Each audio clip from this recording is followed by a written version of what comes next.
നമ്മൾ variance, components ഇതൊക്കെ നമ്മൾ പഠിച്ചു. ഇനി നമുക്ക് കമ്പോണൻസിനെ എങ്ങനെ വേരിയൻസ് ഉപയോഗിച്ച് ഇൻട്രാക്റ്റീവ് ആക്കാൻ സാധിക്കും എന്നുള്ളതാണ്. നമുക്കൊരു സിംഗിൾ കമ്പോണൻറ്റിനെ വേരിയൻസ് ഉപയോഗിച്ചുകൊണ്ട് എങ്ങനെ ഇൻട്രാക്റ്റീവായിട്ട് ബിൽഡ് ചെയ്തെടുക്കാം എന്നുള്ളത് നമുക്കൊന്ന് നോക്കാം. എന്താണ് ഇൻട്രാക്റ്റീവ് കമ്പോണൻസ് എന്നുള്ളത് നിങ്ങൾക്ക് ഒരുപക്ഷെ ഡൗട്ട് ഉണ്ടാവാം. ഈ കാണുന്ന ചെക്ക് ബോക്സുകൾ, അല്ലെങ്കിൽ റേഡിയോ ബട്ടൺസ്, ടോഗിൾ ബട്ടൺസ്, അല്ലെങ്കിൽ ബട്ടൻ്റെ പല സ്റ്റേറ്റുകൾ, ആനിമേറ്റഡ് ആയിട്ടുള്ള സ്റ്റേറ്റുകൾ, ഇതൊക്കെ ഇൻട്രാക്റ്റീവ് ആയിട്ടുള്ള കമ്പോണൻസുകളാണ്. ഇതെങ്ങനെയാണ് നമുക്ക് ചെയ്തെടുക്കാനായിട്ട് സാധിക്കുക? വേരിയൻസ് ഉപയോഗിച്ച് എങ്ങനെയാണ് ഇതിനെ ബിൽഡ് ചെയ്തെടുക്കുക എന്നുള്ളതാണ് നമുക്കിന്ന് പഠിക്കേണ്ടത്. നമുക്കിവിടെ ഈ സ്ക്രീനിൽ കാണുന്നത് പോലെ ഒരു ചെക്ക് ബോക്സ് നിർമ്മിച്ചെടുക്കേണ്ടതുണ്ട്. അപ്പോൾ അതെങ്ങനെയാണ് നിർമ്മിച്ചെടുക്കുക? നമുക്ക് ഈ ഒരു സൈസിൽ, ഈ ഒരു ചെക്ക് ബോക്സിൻ്റെ സൈസിൽ നമുക്ക് ഒരു റെക്റ്റാങ്കിൾ വരയ്ക്കണം. അപ്പോൾ ഞാനിവിടെ ഒരു റെക്റ്റാങ്കിൾ വരയ്ക്കുകയാണ്. ഇതിൻ്റെ സൈസ് ഏകദേശം 20x20 ആണ്. ഞാൻ അതുപോലെ തന്നെ വരയ്ക്കുകയാണ്. നമുക്ക് ആ ഒരു സൈസ് തന്നെയാണ് ഏകദേശം നമുക്ക് ചെക്ക് ബോക്സിനൊക്കെ ഉപയോഗിക്കേണ്ടത്. നമ്മളുടെ ഡിസൈൻ അനുസരിച്ച് വ്യത്യാസം വരും. എങ്കിൽ പോലും ഏകദേശം ഒരു സൈസാണ് ഈ ഒരു 20x20 എന്നുള്ളത്. ഇതിന് നമുക്ക് കോർണർ റേഡിയസ് ആഡ് ചെയ്യണം. ഒരു 4 അല്ലെങ്കിൽ 6 ഒക്കെ നമുക്ക് കൊടുക്കാം. ഇവിടെ ഞാൻ 4 കൊടുക്കുകയാണ്. ഇതിൻ്റെ കളറ് നമുക്ക് ഫില്ല് ആഡ് ചെയ്യാനുണ്ട്. ഫില്ല് നമ്മൾ ഈ ഒരു ഗ്രീൻ തന്നെ പിക്ക് ചെയ്തെടുക്കുകയാണ്. ഇനി നമുക്ക് ഇതുപോലൊരു ടിക്ക് അല്ലെങ്കിൽ ഈ ഒരു ചെക്ക് നമുക്ക് ആഡ് ചെയ്യേണ്ടതുണ്ട്. അതിനായിട്ട് നമുക്കിവിടെ ഫെദർ ഐക്കൺസ് എടുത്തിട്ട് ചെക്ക് എന്ന് പറഞ്ഞ് സെർച്ച് ചെയ്യാം. ഇവിടെ ചെക്കിൻ്റെ ഐക്കൺ എത്തിയിട്ടുണ്ട്. ഈ ഒരു ഐക്കണിനെ നമുക്ക് റൈറ്റ് ക്ലിക്ക് അടിച്ച് ഔട്ട്ലൈൻ സ്ട്രോക്ക് കൊടുക്കേണ്ടതുണ്ട്. എന്തിനാണെന്ന് വെച്ച് കഴിഞ്ഞാൽ ഇപ്പോൾ ഇത് നമുക്കൊന്ന് സ്കെയിൽ ചെയ്ത് കഴിഞ്ഞാൽ ഇതിൻ്റെ ഷേപ്പ് ചേഞ്ച് ചെയ്യുന്നതായിട്ട് നമുക്ക് കാണാനായിട്ട് സാധിക്കും. ഇതിൻ്റെ സ്ട്രോക്ക് ആ ഒരു സൈസിൽ തന്നെ നിലനിൽക്കുന്നതായിട്ട് നമുക്ക് കാണാനായിട്ട് സാധിക്കും. അപ്പോൾ അത് ഒഴിവാക്കണമെങ്കിൽ നമുക്കിതിനെ ഔട്ട്ലൈൻ സ്ട്രോക്കായിട്ട് കൺവേർട്ട് ചെയ്യേണ്ടതുണ്ട്. സ്ട്രോക്ക് അല്ലെങ്കിൽ നമുക്ക് വാല്യൂ ഉപയോഗിച്ച് ചേഞ്ച് ചെയ്യേണ്ടതായിട്ട് വരും. അല്ലാന്നുണ്ടെങ്കിൽ നമുക്ക് പഴയ മോഡിലേക്ക് എത്തിയതിന് ശേഷം ഫ്രെയിം സെലക്ട് ചെയ്യുക, റൈറ്റ് ക്ലിക്ക് അടിക്കുക, ഔട്ട്ലൈൻ സ്ട്രോക്ക് കൊടുക്കുക. ഇവിടെ ഇപ്പോൾ ഇതൊരു ഔട്ട്ലൈൻ സ്ട്രോക്ക് ആയിട്ടുണ്ട്. ഫ്രെയിം സെലക്ട് ചെയ്തതിന് ശേഷം ഇതിനെ സ്കെയിൽ ചെയ്യുക, ഇതിലേക്ക് ആഡ് ചെയ്യുക. ഇപ്പോൾ ഇവിടെ നമ്മുടെ ഐക്കൺ ആഡ് ചെയ്തിട്ടുണ്ട്. ഇതിൻ്റെ കളറ് നമുക്ക് വൈറ്റിലേക്ക് ആഡ് ചെയ്യാം. ഇതിന് ശേഷം നമുക്ക് ഇതിനെ ഒന്ന് ഒരു ഫ്രെയിമിലേക്ക് കൂടി മാറ്റുക. കാരണം ഇതൊന്ന് സ്കെയിൽ ചെയ്യണമെങ്കിൽ ഫ്രെയിം കുറച്ചുകൂടി എളുപ്പത്തിൽ നമുക്ക് ചെയ്യാനായിട്ട് സാധിക്കും. അപ്പോൾ ഫ്രെയിം സെലക്ഷൻ എന്ന് പറയുന്നത് കൊടുക്കുക.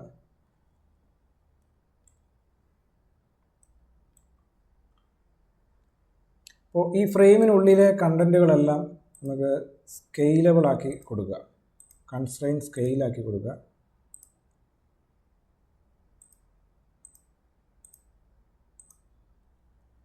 ഓക്കെ, ഇനി ഈ ഒരു ചെക്ക് ബോക്സിനെ നമുക്ക് ഫ്രെയിം ഉപയോഗിച്ച് സ്കെയിൽ ചെയ്ത് കഴിഞ്ഞാൽ നമുക്ക് ചെറുതാക്കാനും വലുതാക്കാനും എളുപ്പമായിരിക്കും. ഇത് അതിനു വേണ്ടിയിട്ടാണ് നമുക്ക് ഈ ഒരു രീതിയിൽ നമ്മൾ ചെയ്തത്.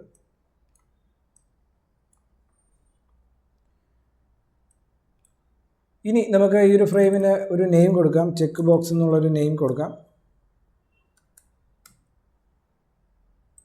നെയിം കൊടുത്തു. അതുപോലെ നമുക്ക് ഒരു സ്ട്രോക്ക് കൂടി ആഡ് ചെയ്യേണ്ടതുണ്ട്. ആദ്യത്തെ സ്റ്റേറ്റിൽ നമുക്ക് ഈ ഒരു ചെക്ക് കാണാനായിട്ട് സാധിക്കില്ല. അപ്പോൾ ആദ്യത്തെ സ്റ്റേറ്റിന് വേണ്ടിയിട്ട് നമുക്കൊരു സ്ട്രോക്ക് കൂടി ആഡ് ചെയ്യണം. റെക്റ്റാങ്കിൾ സെലക്ട് ചെയ്യുക, സ്ട്രോക്ക് ക്ലിക്ക് ചെയ്യുക. ഇവിടെ ഒരു ബ്ലാക്ക് കളറുള്ള ഒരു സ്ട്രോക്ക് ആഡായിട്ടുണ്ട്. നമുക്കിതിനെ ഒരു ഗ്രേ കളർ ആഡ് ചെയ്യാം. ഇനി ഈ ഒരു സെക്ഷനെ നമുക്ക് ഒന്ന് കമ്പോണൻ്റ് ആക്കാം. അതിനുശേഷം ഇവിടെ കാണുന്ന ആഡ് വേരിയൻ്റ് എന്ന് പറഞ്ഞ ഒരു പ്ലസ് ബട്ടൺ കാണാം. അതിൽ ക്ലിക്ക് ചെയ്യുക. അപ്പോൾ ഒരു വേരിയൻ്റ് കൂടി ആഡായി വന്നിരിക്കുന്നതായിട്ട് കാണാം.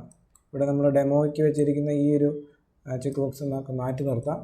ഈ ഫസ്റ്റ് കാണുന്ന നമ്മുടെ ഫസ്റ്റ് സ്റ്റേറ്റ്, നമുക്ക് റെക്റ്റാങ്കിളൊക്കെ ഉൾപ്പെടുന്ന ഒരു സ്റ്റേറ്റ്, നമുക്ക് അതിലെ ഗ്രീൻ കളറ് നമുക്ക് ഹൈഡ് ചെയ്യാം. അപ്പോൾ അതിൽ ക്ലിക്ക് ചെയ്തിട്ട് നമുക്ക് ഇവിടെ ഹൈഡ് പ്രസ് ചെയ്യാം. അപ്പോൾ ഫസ്റ്റ് അതുപോലെ തന്നെ ഈ ചെക്ക് ബോക്സും നമുക്ക് ഹൈഡ് ചെയ്യാം. സെക്കൻഡ് കാണുന്ന ഈ ഒരു പ്ലേസിൽ നമുക്ക് എന്ത് ചെയ്യാം, ഈ check box green colour hide ചെയ്തു. ഇവിടെ നമുക്ക് സ്ട്രോക്കിൻ്റെ കളർ കുറച്ചുകൂടി ബ്രൈറ്റ് ആക്കുക.